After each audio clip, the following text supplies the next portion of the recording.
नमस्कार दोस्तों, मैं हूं शंभू और आप सुन रहे हैं नाइट हॉरर पॉडकास्ट मेरे आनी अपने दोस्त शंभू के साथ। तो चलिए बिना किसी देरी के आज की इस कहानी की शुरुआत करते हैं। मगर कहानी में आगे बढ़ने से पहले एक ही चीज़ कहना चाहूँगा कि प्लीज़ चैनल को सब्सक्राइब करके सपोर्ट करें ताकि मैं अच्छे ढंग से चैनल पर काम कर सकूं। और अगर आपके पास भी कोई पैरानॉर्मल घटना की कहानी है तो प्लीज़ हमारे दिए गए ईमेल आईडी पर सेंड कीजिएगा। ईमेल आईडी आपको डिस्क्रिप्शन में मिल जाएगा। तो चलिए कहानी की शुरुआत करते हैं। हर चमकती हुई चीज़ सोना नहीं होती, यह एक बहुत पुरानी कहावत है, लेकिन आज भी हमें सिखाती है कि हर चीज़ वैसे नहीं होती जैसे दिखती है। इस कहावत को साबित करने वाली एक घटना जो अप्रैल 2014 में हरियाणा के एक छोटे से कस्बे में हुआ, जो एक परिवार के साथ घटी। इस परिवार में कुल मिलाकर 4 सदस्य थे। पिता रमेश, माँ सुनीता, बड़ा बेटा अर्जुन और छोटा बेटा करण।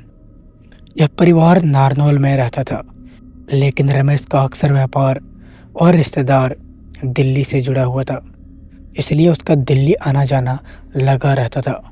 एक दिन रमेश ने सोचा कि परिवार के साथ दिल्ली में रिश्तेदारों से भी मिलकर और व्यापार का भी कुछ काम निपटा लेंगे। सबने मिलकर योजना बनाई और अपनी 5 सीटर में निकल पड़े। दिल्ली में दिन भर काम और रिश्तेदारों से मिलने के बाद रात को करीब 10 बजे वो वापस घर के लिए रवाना हुए।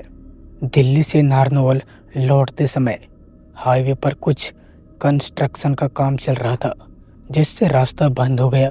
रमेश ने कहा, चिंता मत करो, हम शॉर्टकट रास्ते से निकलते हैं। भले ही रास्ता खराब हो, लेकिन जल्द पहुंच जाएंगे। शॉर्टकट रास्ते से जाते हुए अर्जुन ने देखा कि गाड़ी का पेट्रोल ख़त्म होने वाला है। उसने कहा, पापा पेट्रोल पंप ढूंढ लेते हैं, वरना सुबह सुबह दिक्कत होगी। थोड़ी दूर जाने पर करण ने चिल्लाकर कहा, पापा देखो, वहाँ सामने एक पेट्रोल पंप है। पेट्रोल पंप सुनसान था, वहाँ सिर्फ एक ही आदमी था जो पेट्रोल भर रहा था। रमेश ने कहा, इतनी रात ये पंप चालू है, थोड़ा अजीब है, लेकिन पेट्रोल भरवाने के लिए गाड़ी रुकवा दी। सुनीता और अर्जुन की दादी वॉशरूम के लिए पीछे गई और जल्दी वापस आ गई। फिर अर्जुन और करण भी वॉशरूम की तरफ गए।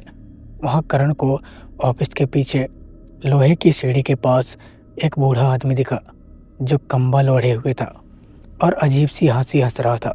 करण को लगा शायद वह मदद के लिए बुला रहा है। करण सीढ़ी चढ़कर उस आदमी के पास गया, लेकिन जैसे ही उसके पास पहुंचा, वह आदमी जोर से गिर पड़ा। करण ने नीचे झांककर देखा तो वहां एक नरकंकाल पड़ा हुआ था। वह डर के मारे भागा और अर्जुन के साथ गाड़ी में वापस आ गया। गाड़ी में बैठने के बाद रमेश ने गाड़ी स्टार्ट की, लेकिन गाड़ी स्टार्ट ही नहीं हो रही थी। अचानक किसी ने खिड़की पर जोर से खटखटाया। यह वही पेट्रोल पंप वाला आदमी था। उसने कहा, भाई साहब गाड़ी स्टार्ट क्यों नहीं हो रही, मैं निकलता हूँ। रमेश ने उसे जाने दिया, लेकिन गाड़ी अब भी चालू नहीं हो रही थी। तभी गाड़ी की छत पर कुछ गिरा। सबने खिड़की से देखा तो एक काला आदमी, जिसके सर पर भयंकर घाव थे, उनकी गाड़ी के बोनट पर रेंग रहा था। वह खून से लथपथ था और डरावनी मुस्कान दे रहा था। सुनीता ने जोर जोर से हनुमान चालीसा पढ़ना शुरू किया। अर्जुन ने कहा, यहाँ से भागो। उसने हिम्मत जुटाई और जैसे ही चाबी घुमाई, गाड़ी स्टार्ट हो गई। गाड़ी को तेजी से भगाते हुए वे नारनौल पहुँचे। घर पहुंचकर उन्होंने पुजारी को बुलाया, हवन और रुद्राभिषेक करवाया। पुजारी ने कहा, आपके साथ बहुत बड़ी दुर्घटना होने वाली थी, लेकिन भगवान हनुमान की कृपा से आप सभी बच गए। तो दोस्तों, ये थी आज की कहानी अगर आपको पसंद आई तो प्लीज़ एक लाइक ज़रूर कीजिएगा। आपका एक लाइक हमें वीडियो बनाने के लिए बहुत मोटिवेशन देता है। और चैनल को सब्सक्राइब नहीं किया तो सब्सक्राइब कर दीजिएगा।